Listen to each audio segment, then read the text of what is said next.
Today we're having a look at this thing. This is the Thorbolt X1 Smart Door Lock. It provides excellent security for your home, so let's take a closer look at it. Starting with the unboxing, right away I was surprisingly impressed with how sleek and good this lock looks. Probably the best smart lock that I've used. Here is the inside portion. We will have to connect both of these together using a cable, and I'm just loving how this lock already functions and how smooth the overall deadbolt action is. Also included in the kit are a new set of keys, new deadbolt, and mounting bracket. Let's get the Thorbolt X1 installed. I'm going to start with the outside portion of the lock and just feed the cable through the hole of the door and then put the mounting bracket on the inside part of the door, screw it into the outside part of the lock using these two long black screws. I'm using a drill here, so be careful with that. Then we're just going to connect the lock together with that communication cable. Then I'm going to position the inside part of the lock onto the mount and then screw in 2 additional screws. Now I'm testing the deadbolt action. It is nice and smooth. I am loving it so far. Now I'm going to put in 8 AA batteries. This is going to give the lock approximately 1 year of continuous usage. Once the batteries are installed, you can press and hold down the reset button until you hear a beep, and then you will be able to scan the QR code on the lock with your phone. Then it will open up Apple Home and it will sync with your lock very quickly. Just make sure you have the Apple HomePod or HomePod Mini, otherwise it will not work. This does have an NFC chip which will work with your phone and your Apple Watch, which is such a cool feature, I might add. And of course we have standard app controls such as locking and unlocking, and we have the Sleek Point app which also works with this lock.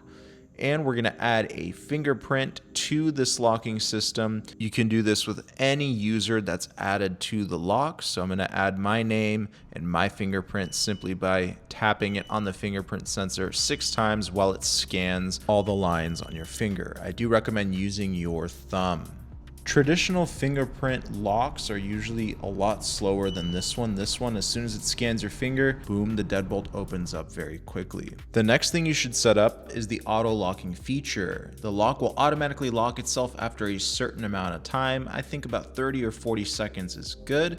And you can also disable the lock with failed attempts to unlock it, such as wrong passcode or fingerprint. Now let's talk about all the ways you can unlock this lock. You can use the NFC chip in your Apple Watch or your phone. You can use the hidden illuminated keypad. Of course, your fingerprint. And there's a hidden compartment where you can actually use physical keys to unlock the lock. Also, you can supply the lock with emergency power via a USB-C power bank in case the battery dies on the lock itself. And lastly, since it does work with Apple Home, you can use Siri to control this lock too. Hey Siri, unlock the front door. Hey Siri, lock the front door.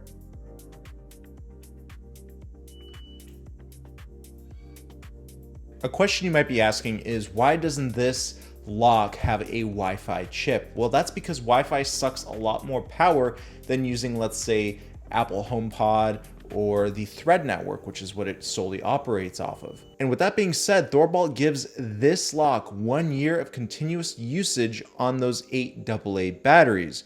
I have Wi-Fi locks as well, and they last about 3 months or so. So you have to decide for yourself if that is a deal breaker for you or not. Paired with its sleek looks and overall simple yet smart design, I think this lock is a great option for those of you who are looking to make your lives slightly easier and more secure especially. So if you're interested in the Thorbolt X1, make sure you check out the link down below. Let me know what you think about it in the comment section, and I'll see you in another video. Peace.